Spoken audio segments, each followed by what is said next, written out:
Welcome to Catalyst Conversations, a podcast from the Foundation for Evangelism, where we talk about evangelism, discipleship, and sharing the good news of Jesus Christ with a hurting world.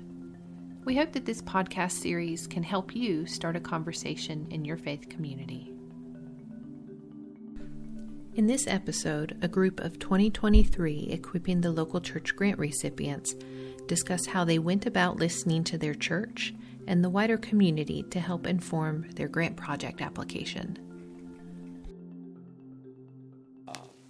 Asking people to turn their lives, praying, devotion before worship service. And it's not that we looking for those to come to worship, because we may not get but 3 or 4 of those in the morning time to come to worship. But it's addressing their basic needs and seeing lives being transformed through our representative of Christ, not on just what we say, but what we do. So my first Sunday at our church, when there were 12 of us, I did a board meeting right afterwards, which was essentially the whole church. You guys been in those churches? So I did a board meeting afterwards, and it was a unique situation. The last pastor left, and right before he left, they had voted to change the name of the church. And so we had a sign that had Aiken Ebenezer Church of the Nazarene, and right below it was Open Table Church of the Nazarene on the little marquee. And so I had 2 questions for him. I said, "What's your name? Who are you?" And they said, "We have no idea." And I said, "Okay."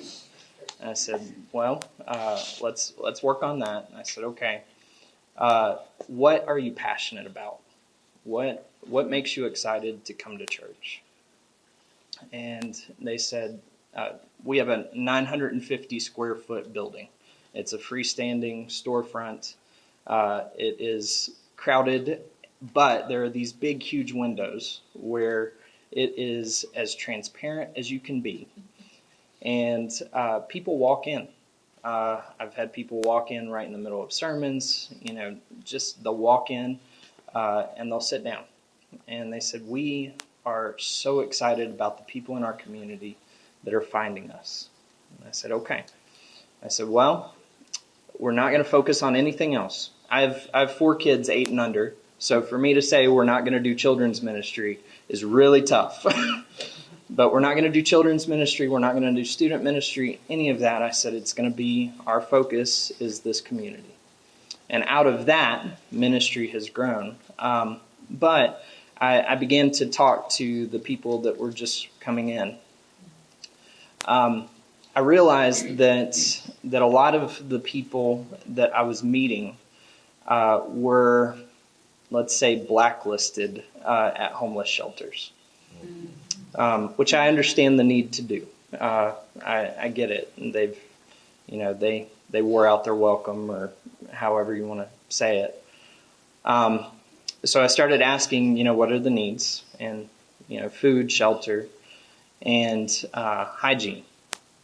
Now that they're not able to go into a place where they can take a shower, hygiene was a huge concern. Diseases, illnesses, all of that comes from poor hygiene. And so out of that, we started praying about how do we do that?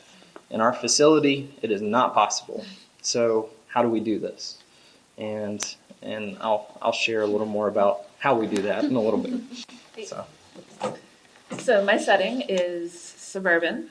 We are in the middle of the 4 private schools of our county. So the question at our setting is, how do you reach people with God's goodness when their needs are hidden? Because these folks are very well resourced, and typically people who are well resourced are really good at hiding what they need. And in seminary, we learn a lot about how to help people whose needs are very visible. So our story actually starts with one of the E. Stanley Jones professors of evangelism and Dr. Teasdale's evangelism equation. So instead of trying to figure out what has worked in other places, what has worked in other suburbs, what has worked in cities in where there's needs of homelessness, how do you figure out how to serve a community that is very, very well resourced, but at the same time very much needs Jesus? So we went through the evangelism equation, if you're familiar with Dr. Teasdale, and we're able to find the things that we are very good at and the things that our community needs.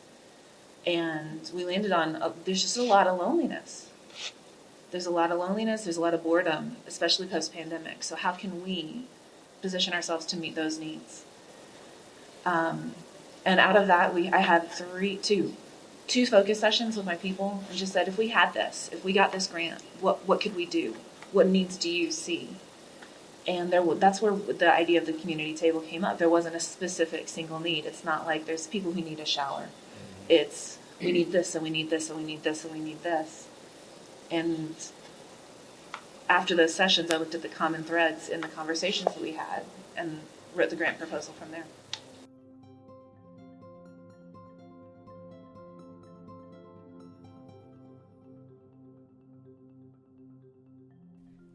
Thanks for listening to this episode of Catalyst Conversations. We invite you to use this and our other episodes to start or keep a discussion going in your community. We hope you'll join us in celebrating the Foundation's 75th year. We have several in-person and virtual events planned, and you can find out more by going to foundationforevangelism.org/75 years.